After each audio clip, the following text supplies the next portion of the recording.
Hello everyone, welcome to my first video on polity, in which I will be telling to you about constitution and statute, case laws which are important of in our history and going in current time also. If I am starting from 2020 December, means all the case laws which are important in 1-2 year I will be telling you in future videos, and further the terms, legal terminology, nology, and many more things in this. Polity is a very vast subject, so I will be telling you many things in it. So starting with the historical background of our constitution, means before making of constitution assembly, there was a huge time that was led to development of our constitution. Many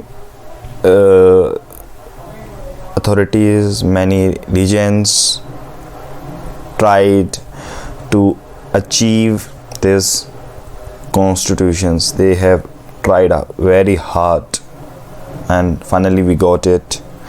We achieved it. So starting the historical background of our constitution, so you can prefer M. Lakshmikant, from where I am taking my notes, which it is very good book, and you can also refer D.D. Vasu, which is little bit with high concepts, and more easy is M. Lakshmikant. So you can prefer for M. Lakshmikant for polity subject.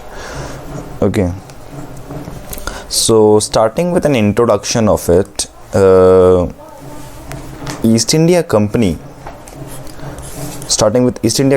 came into India in 1600 as a trader, come with exclusive charter. We can say it is monopoly right, or monopoly over the trade. They were given by the British government.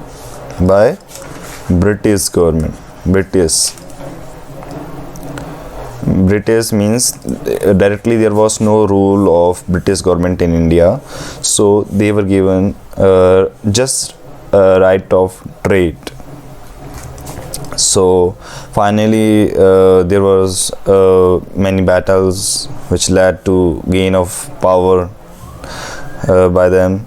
In 1757 Battle of Plassey, 1764 Battle of Buxar. I am not telling the history of these battles, I will be telling in the part of history, so I am not covering in this part.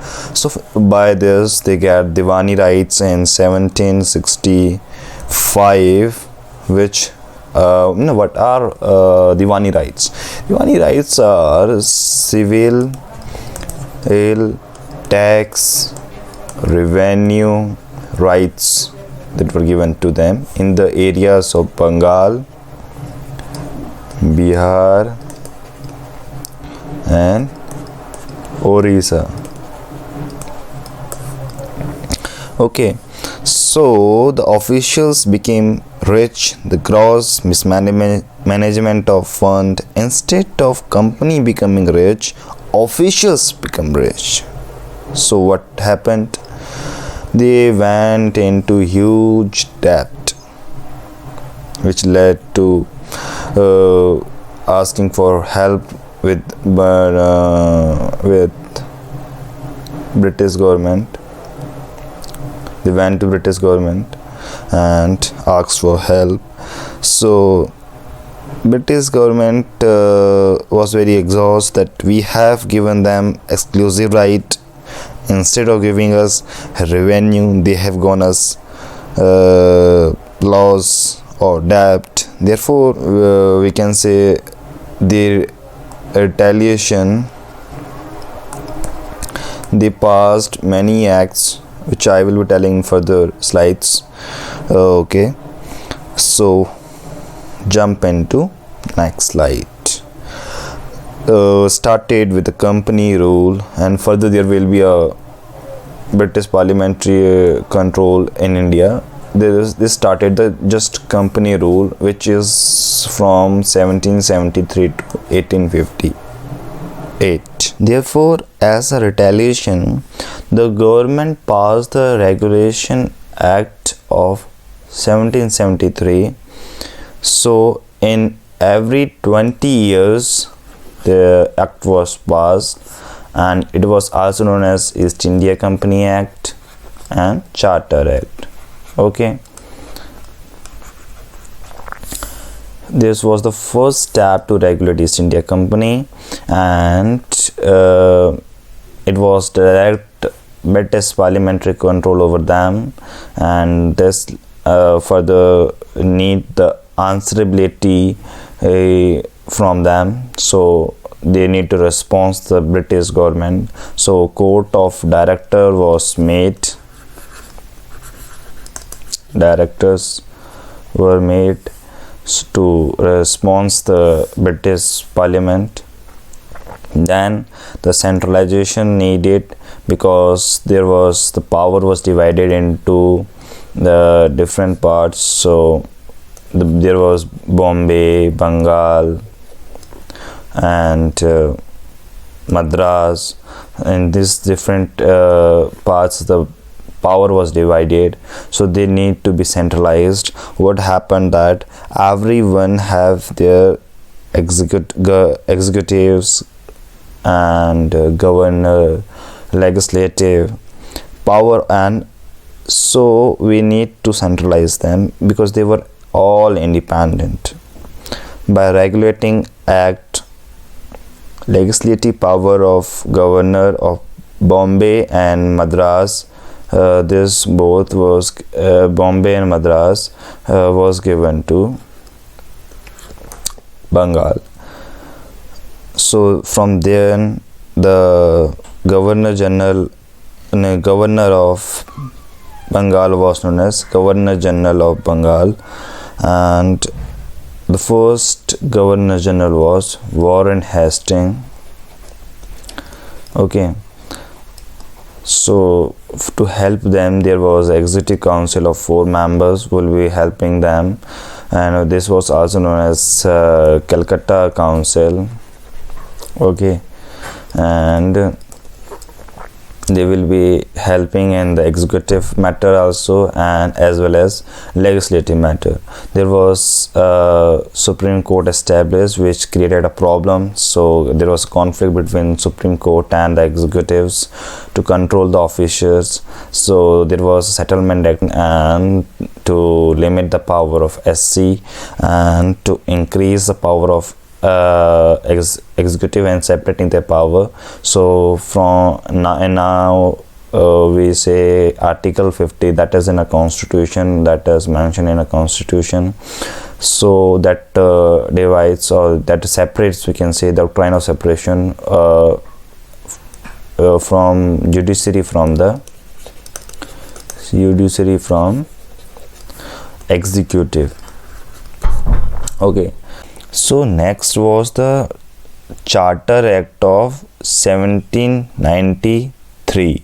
What happened that it was also known as East India Company Act 1793, and which renewed the charter issued by the British East India Company, and there were many provisions under this. So we need to focus only on some, because this act is not so important. Only Charter Act 1833 is more important, so I will be not focusing more. So in contrast with legislation concerning British India, proposed in the preceding 2 decades. 1793 Act passed with minimal trouble. Act made only fairly minimal changes to either the system of government in India or British oversight of the company's activities. Most importantly, the company trade monopoly was continued for a further 20 years.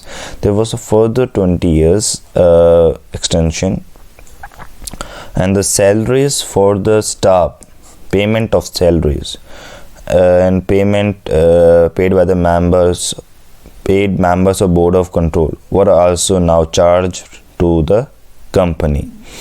So, and the courts were given the power, and there were other provisions in the act, like Governor General was granted extensive power over the subordinate presidencies. Governor General power of overruling his council was affirmated to overrule his council and extended over the governors of the subordinate presidencies.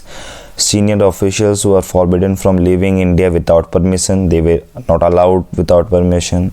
Royal approval was mandated for the appointment of British General, the Governor and the Commander-in-Chief. This act continued the company's rule over the British territories in India. It continues the company's trade monopoly in India for another 20 years. Okay, the company dividends were allowed to be raised to 10%. They need to be sure 10%. And act established the acquisition of sovereignty by the subject of the crown on behalf of the crown and not its own. That is right, which clearly stated that the company political function were on behalf of the British government. Okay, this was most important. I will again focus on this, that the act established the acquisition of sovereignty by the subjects of the crown on the behalf of crown, not in the own right, which clearly stated that the company political functions were on behalf of British government. Governor General was given more powers. He could override this council decision under the certain circumstances that I told you. He was also given authority over the governors of Madras and Bombay, and many things was done under this. So we need not to focus more on this. So next was Charter Act of 1813. It was also known as Saint Helena Act and East India Company Act. What happened? There was Act of Parliament of UK, which renewed the charter issued to the British East India Company and continued the company rule in India. However, the company commercial monopoly was ended. Now the commercial monopoly in this was ended. The free trade was allowed. Means except for, there was exception. Opium trade was of under the monopoly, and other were open for everyone, and the trade with the China was also the exception, the reflecting the growth of British power in India. Okay, the act expressly asserted the crown's sovereignty over British India. This to tell about how the British government is interfering in the under the rule of East India Company. And so the power of provincial government and the court in India over European British subjects was also strengthened by the act. The financial provisions were also made to encourage the revival in Indian literature and for the promotion of science. These are the few things, and there are literary critics and historian Gauri Vishwanathan, like between British and India, that came about as a result of the act. And the first, that was the assumption by the British of a new responsibility for Indian people's education, and second is that of relaxation of controls on missionary activities.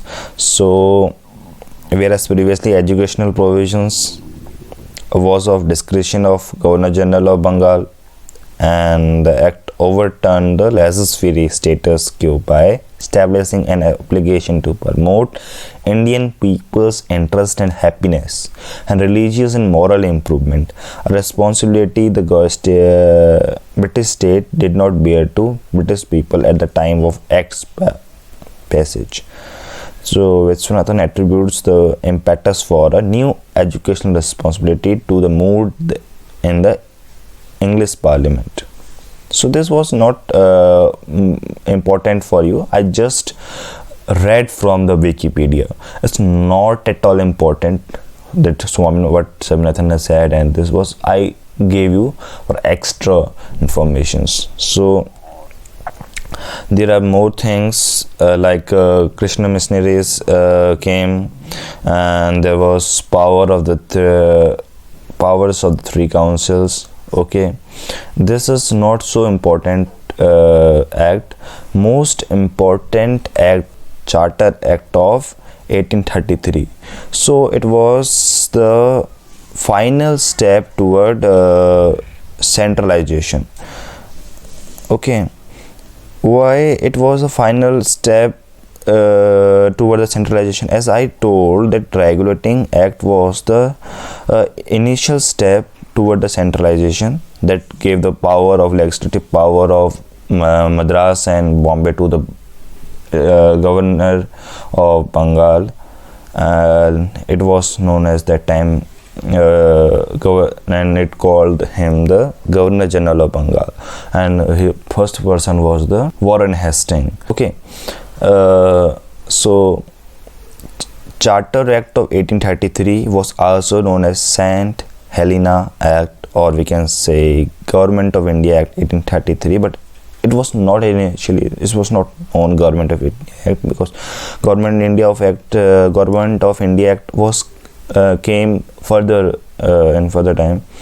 So Act was also intended to provide for an extension of royal charter granted to East India Company. It was also called the Charter Act of 1833, and the act extended the charter by 20 years. 20 years more it was extended. Okay,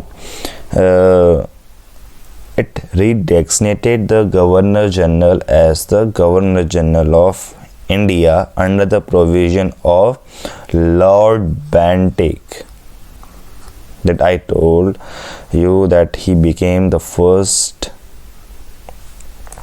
Governor General of India. Okay, so he deprived the governor of Bombay and Madras. Governor of Bombay and Madras. For the first time, Governor General government was known as the Government of India, and his council as the Indian Council. That was known as Government of India Act. So Governor General and his executive council were given exclusive legislative power for the whole of British India. Now whole legislative power was given. That was a final step toward the centralization, we can say. That's why the Governor General was given the whole executive power, and all the legislative power, sorry, not executive. It ended the activities of British East India Company as commercial body, and it became the purely administrative body. Now it is just an administrative body. Okay, all the power were under the Governor General, which was appointed by the British government. Okay, and in particular we can say company laws is monopoly on trade with China and other parts of Far East. It attempted to introduce a system of open competition for the selection of civil servants. So there was starting of civil servant, and however the provision of negated after the proposition from the court of directors. Court of directors opposite who continue to hold the privilege of appointing company officials. So that was the conflict between them. Control of island of Saint Helena is transferred from East India Company to the Crown. Saint Helena Island control was given to the Crown. That was earlier held by the East India Company. That I told that all the British position was given to them. With the exception of Section 112, vesting Saint Helena in the monarchy, the act was repealed by the Government of India Act 1915. That I will told you in the further videos. Okay, so there was a single budget in this, and from now that single budget will be passed. No other budget will be passed for अलग जो भी states हैं या powers हैं जैसे Madras Bombay. There will be single budget, and council was given full power of regarding the revenue. There will be full power by them to regard the revenue. Now came the Charter Act of 1853. That time two type of civil service were there. Higher, first you need to understand that there was the higher civil service.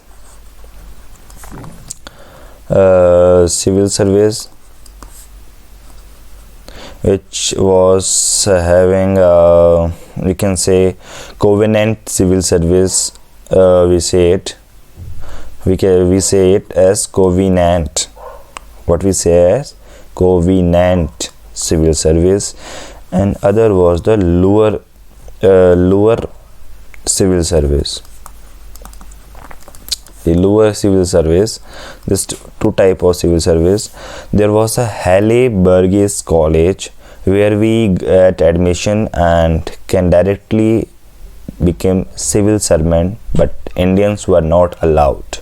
Okay, only the Britishers were allowed. No open exam was there. Means soon as you get admission in the Halle Burgess college, you are a civil servant. Okay, if we want admission in Halle Burgess college, we need permission of court of directors. It was of East India Company, and bureaucracy was loyal to East India Company, and therefore British government was making laws, but bureaucracy was not making it destroy. Means British government is making laws, but what happened?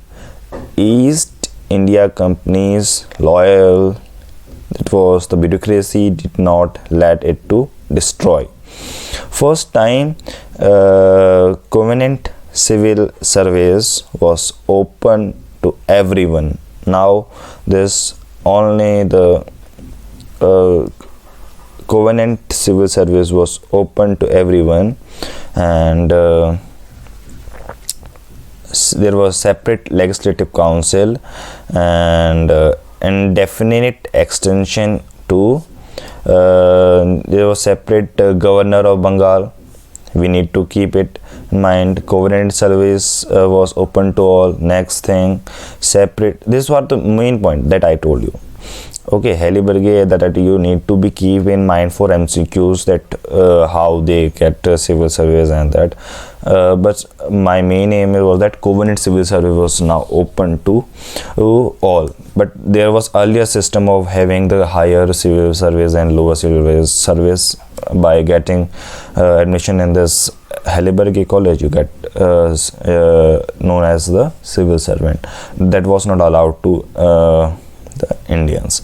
This was the last charter. Okay, and this led to the indefinite extension to East India Company.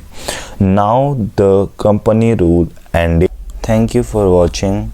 I will be back soon, and with the next part 2 of this video, and in 2 days there will be a next part.